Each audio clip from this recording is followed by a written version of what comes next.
सूरज की सुनहरी किरणें जैसे ही मिट्टी के घरों की छतों से टकराती, चिरौली गांव जाग उठता। ये वही गांव था जहां समय थोड़ा धीरे चलता था, जहां खेतों में हल जोतते बैलों की घंटियों की आवाज सुकून देती थी और जहां हर घर की कहानी थी एक संघर्ष, एक सपना। इस गांव के सुदूर कोने में था एक पुराना कच्ची दीवारों वाला घर जिसमें रहता था हरिराम का परिवार। हरिराम, उसकी पत्नी कमला और उनके दो प्यारे बच्चे गोलू और पिंकी। गरीबी उनके जीवन की परछाई थी, लेकिन उम्मीद उनकी सबसे बड़ी दौलत। हरिराम की सुबह अंधेरे में ही शुरू होती थी। अपने फटे लुंगी और पुराने जूते पहनकर वह निकल जाता, कभी रामू काका के खेत में मजदूरी करने, तो कभी गांव के कुएं की मरम्मत में मदद देने।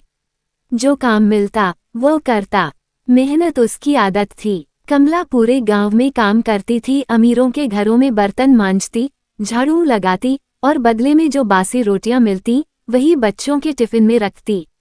गोलू और पिंकी स्कूल जाते थे, लेकिन उनकी किताबें दूसरी तीसरी पीढ़ी की थीं और यूनिफॉर्म में इतने पाबंद थे कि कपड़ा कम, रफू ज्यादा दिखता। मम्मी, मुझे भी नया बस्ता चाहिए, पिंकी कहती। कमला मुस्कुरा कर कहती, बिटिया, तेरे नाम पर तो चांद भी छोटा है, बस्ता भी आएगा, बस थोड़ा धीरज रख। एक दिन गोलू स्कूल से लौट रहा था। शॉर्टकट लेने के चक्कर में वो गांव के पीछे के पुराने जंगल से निकला। वहां पेड़ों के बीच कुछ चमकता हुआ दिखाई दिया। उत्सुकता में उसने पास जाकर देखा, वो था एक पुराना पीतल का बर्तन जो धूल से अटा पड़ा था, लेकिन फिर भी उसमें कुछ रहस्यमय चमक थी। उसने उसे उठाया और घर ले आया। कमला ने देखा तो बोली, पुराना सही है तो काम का, इसमें खीर पकाएंगे। उस रात जैसे ही कमला ने उसमें पानी डाला और गैस पर रखा, बिना किसी सामग्री के उसमें से खीर उबलने लगी।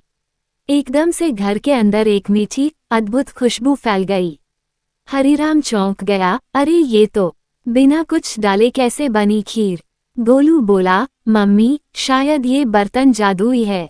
अगले दिन कमला ने सोचा, अगर ये बर्तन सच में जादुई है तो गुलाब जामुन बना दो। और सचमुच बर्तन से भाप निकलने लगी और उसमें तैयार हो गए गर्म गर्म गुलाब जामुन, मुलायम, रसीले, जैसे किसी बड़े हलवाई ने बनाए हों। हरिराम के मन में एक विचार कौंधा, अगर इस बर्तन की मदद से मिठाई बना सके तो क्यों न एक छोटा सा ठेला लगाएं।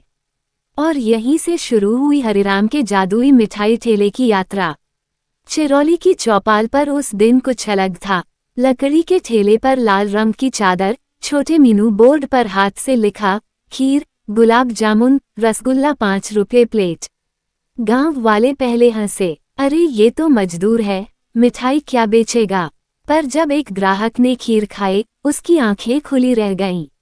अरे ये तो कमाल है, एकदम देसी स्वाद, लेकिन शाही मिठास। फिर तो भीड़ लग गई। हर दिन भीड़ बढ़ने लगी। बर्तन हर मिठाई बिना सामग्री के बना देता। कोई पूछता, खोया कहाँ से आता है।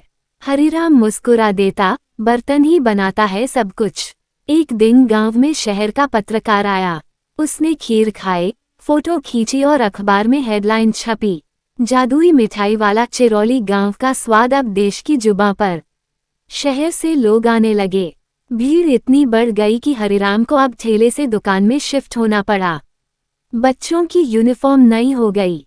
कमला ने सिलाई मशीन खरीदी। घर के बाहर अब साइकिल की जगह स्कूटर खड़ा था।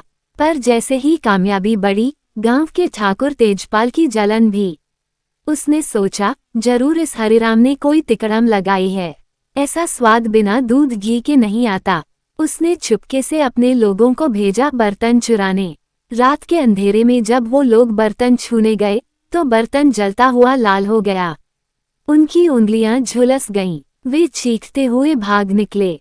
कमला समझ गई, ये बर्तन ईश्वर का वरदान है, लेकिन इसका गलत इस्तेमाल नहीं सह पाएगा। उसी रात कमला को सपना आया। एक परी आई, दूध जैसी सफेद साड़ी में, चमकती आंखों के साथ। वो बोली, ये बर्तन अब से सिर्फ नेक इरादों से चलेगा। हर दिन एक भूखे को मुफ्त मिठाई दोगे तो इसकी ताकत दोगुनी होगी। अगर लालच किया तो सब खत्म हो जाएगा। सुबह से कमला ने ये नियम शुरू कर दिया। हर दिन एक गरीब को मुफ्त में मिठाई खिलाई जाती। धीरे धीरे दुकान सिर्फ दुकान नहीं रही, एक भावना बन गई। अब हरिराम का होटल सिर्फ चिरौली में नहीं, पास के 3 शहरों में भी खुल गया। नाम रखा गया मिठास वाला चमत्कार। हर दुकान में एक फोटो लगी थी हरिराम, कमला, गोलू और पिंकी बर्तन के साथ। नीचे लिखा था, हम मिठाई नहीं, स्नेह परोसते हैं। अब हरिराम के पास सब कुछ था, पैसा, गाड़ी, नाम। पर वो नहीं भूला अपने दिन। उसने गांव में एक स्कूल बनवाया, परी विद्या मंदिर, और हर गरीब बच्चे को मुफ्त शिक्षा दिलाने का संकल्प लिया। कमला ने औरतों को मिठाई बनाना सिखाया, गोलू ने होटल मैनेजमेंट में टॉप किया और पिंकी ने जादुई रेसिपीज नाम से एक किताब लिखी। बर्तन अब भी था, एक कांच की अलमारी में, ना बेचा ना छुपाया, बल्कि एक स्मृति की तरह। समय बीता, हरिराम बूढ़ा हो चला। दुकान अब गोलू और पिंकी चलाते हैं, लेकिन हर दिन दुकान खुलने से पहले वो बर्तन के आगे हाथ जोड़ते हैं। बर्तन अब भी चमकता है, शायद ईश्वर की मुस्कुराहट उसमें अब भी बसी है। और जब कोई नया ग्राहक पूछता, इतनी मिठास कैसे, तो पिंकी बस कहती, क्योंकि इसमें सिर्फ स्वाद नहीं, हमारे संघर्ष, आंसू और प्यार की मिठास घुली है।